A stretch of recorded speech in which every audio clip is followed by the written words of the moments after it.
Efax is an online fax service that makes sending faxes from Office 365 fast and convenient. After you sign up for an Efax account, simply follow these steps to send a fax from Word, Excel, PowerPoint, or Outlook. Efax offers two simple ways to fax from Office 365.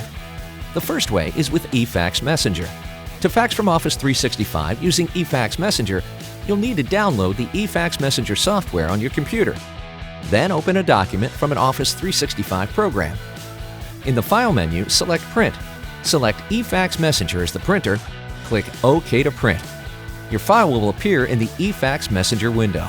Type in your recipient's fax number, enter their name and the subject of the fax, then click Send Fax. The second way to fax from Office 365 is to fax by email with Outlook 365.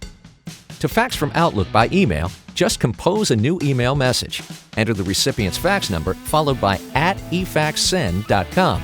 Attach your fax document and hit Send.